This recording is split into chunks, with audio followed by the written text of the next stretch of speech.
Untuk informasi lebih lengkap dan berita terkait, klik link deskripsi. Dan jangan lupa juga untuk download aplikasi CNBC Indonesia yang tersedia di Play Store dan juga App Store. Jangan lupa subscribe ya.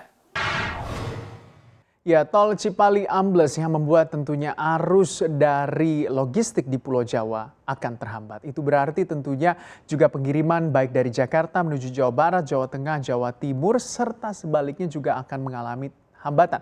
Kenapa? Karena tol Cipali ini menjadi juga core atau menjadi salah satu lajur atau jalur yang utama begitu untuk distribusi barang di Pulau Jawa. Mengingat distribusi barang di Pulau Jawa rata-rata menggunakan jalur darat. Seperti apa kronologinya dan seperti apa sebenarnya gambaran untuk pembangunan tol di tahun 2021 ini? Kita ulas hari ini tol Cipali ambles, logistik Pulau Jawa terhambat. Jadi ini dia ketika terjadi atau tol Cipali ambles yang terjadi di kilometer 122 arah Jakarta itu menyebabkan jalan sepanjang kurang lebih 20 meter atau tepatnya di kilometer 122 plus 400 ini terjadi ambles. Jadi kejadiannya itu diketahui pada hari Senin 8 Februari 2021. Jadi penyebabnya adalah menurut keterangan yaitu adalah curah hujan yang tinggi yang menjadi penyebabnya. Akibatnya dengan intensitas dan juga curah hujan yang tinggi mengakibatkan banyaknya volume air yang memasuki atau masuk ke dalam base layer dan terjadilah keretakan di sekitar tol Cipali di kilometer 122 ini. Kalau kita mengingat dengan dilakukannya saat ini atau pihak pengelola jalan tol melakukan antisipasi untuk tetap bisa dilalui begitu dengan cara kontraflow yang akan dilakukan koordinasi juga dengan pihak kepolisian dan juga tentunya pengelola jalan tol. Mengingat Cipali ini merupakan jalur distribusi Pulau Jawa. Jadi bisa dikatakan jalur utama distribusi barang dari Jakarta menuju beberapa kota-kota besar baik di Jawa Barat, Jawa Tengah, Yogyakarta hingga ke Jawa Timur maupun sebaliknya. Nah, untuk mempercepat atau untuk supaya tidak ada hambatan dalam proses distribusi barang di Pulau Jawa tentunya harus ada perbaikan tol. Dan untuk perbaikan tol awal saja atau tahap pertama saja itu kurang lebih harus memakan waktu 10 hari.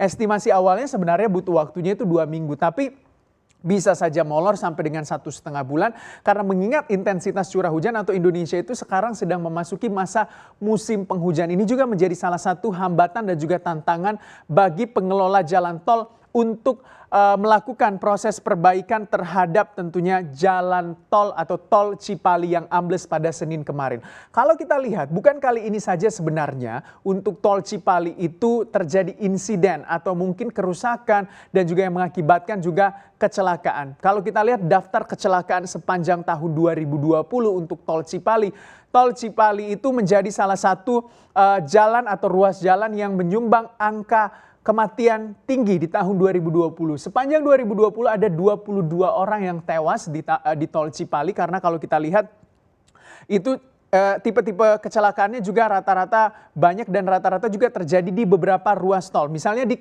kilometer 118 pernah terjadi kecelakaan di Januari 2020.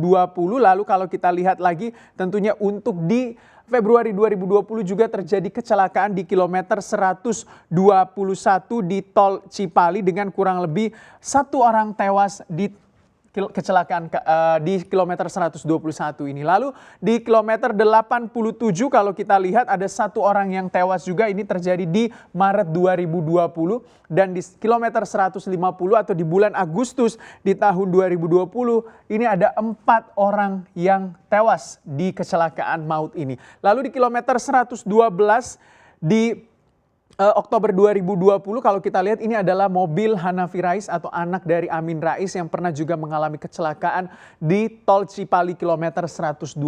Di bulan November juga terjadi kecelakaan dan juga Desember. Jadi bisa dikatakan dengan korban sepanjang tahun 2020 untuk tol Cipali yang tewas adalah 22 orang. Sebenarnya bagaimana sih proses pembangunan tol Cipali atau sejarah pembangunan tol Cipali dan seperti apa juga pihak pengelola jalan tol Cipali ini melakukan pengelolaan. Nah, dari data yang kami himpun, panjang ruas tol Cipali itu sepanjang kurang lebih 116,75 km dengan biaya pembangunan awal yaitu sekitar kurang lebih 13,7 triliun rupiah. Dan ini merupakan perusahaan rintisan begitu, maksud saya perusahaan gabungan ya. Jadi ini adalah perusahaan gabungan yang menggabungkan dua perusahaan, yaitu perusahaan Plus Express Berhad atau Expressways Berhad dengan kepemilikan sahamnya 55% dan juga PT Astra Infrastruktur sebanyak 45%, digabung menjadi sebuah perusahaan patungan yang bernama LMS atau Lintas Marga Sedaya. Jadi dioperasikan juga oleh Lintas Marga Sedaya atau LMS. Jadi tol Cipali ini sudah mulai beroperasi sejak bulan Juni 2015, artinya kurang lebih sudah hampir 6 tahun untuk beroperasinya tol Cipali, dan Cipali ini juga menjadi ruas tol atau bagian dari ruas tol Trans Jawa. Konsesinya atau berlakunya konsesi untuk pengelolaan jalan tol Cipali sudah sejak tahun 2016 hingga tahun 2041 mendatang atau sekitar kurang lebih 35 tahun. Artinya selama 35 tahun tol ini akan dioperasikan dan dipantau oleh PT LMS atau Lintas Marga Sedaya yang merupakan perusahaan patungan dari Expressways Berhad dan juga PT Astra Infrastruktur. Bukan hanya tol Cipali saja, karena kalau kita mengingat bahwa Presiden Joko Widodo punya mimpi yang sangat besar membangun konektivitas antar pulau Sumatera, Jawa, Bali, Nusa Tenggara, di Kalimantan juga akan ada ruas tol Kalimantan, Sulawesi, dan juga Trans Papua. Jadi konektivitas seluruh Indonesia juga selama Presiden Joko Widodo menjadi salah satu target utama untuk pembangunan nasional. Kita lihat ya, untuk target pembangunan tol di era Presiden Joko Widodo itu rencananya ada kurang lebih 18.850 km untuk pembangunan ruas jalan tol. Rencananya seperti itu. Sampai dengan September kalau kita lihat, realisasinya adalah 2.116 km atau September 2020 tahun lalu. Jadi bisa dikatakan belum sampai 50% juga untuk realisasi dari pembangunan ruas jalan tol sepanjang tahun atau sepanjang masa pemerintahan Pak Joko Widodo.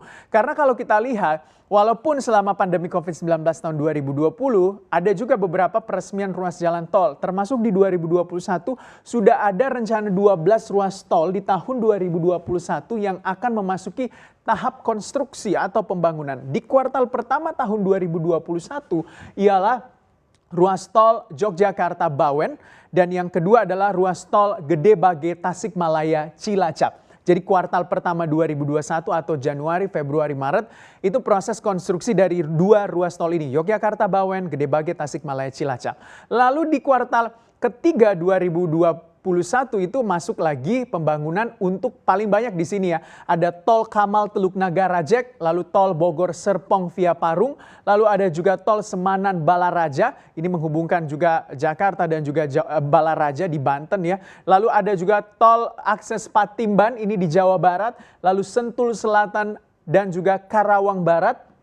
Lalu ada juga tol Semarang Harbor dan juga tol Gilimanuk Mengwi. Ini di kuartal 3 2021 direncanakan akan memasuki tahap konstruksi.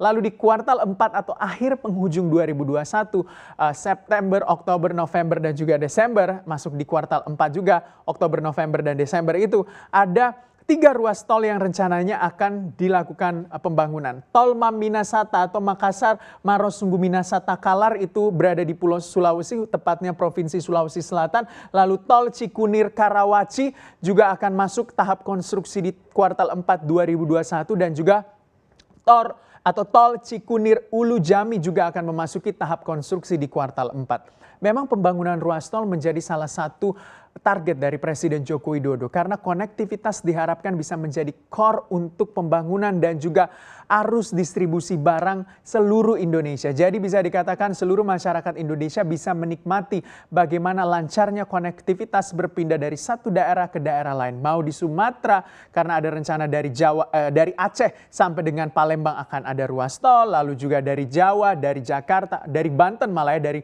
Banten akan sampai ke Surabaya, Jawa Timur, dan begitu pun di Pulau Kalimantan dan Sulawesi. Tapi yang harus diingat juga bahwa pembangunan ruas jalan tol bukan hanya semata-mata targetnya tercapai. Dari kualitas pembangunan jalan tol juga harus betul-betul diperhatikan sampai dengan juga adalah proses untuk pengerjaan serta untuk perawatan jalan tol juga harus diperhatikan. Karena masyarakat yang melalui jalan tol adalah masyarakat yang membayar ya. Jadi kita tidak melalui jalan tol dengan gratis. Itu berarti untuk perawatan jalan tol juga harus betul-betul diperhatikan karena kecelakaan bisa saja mengintai di jalan tol.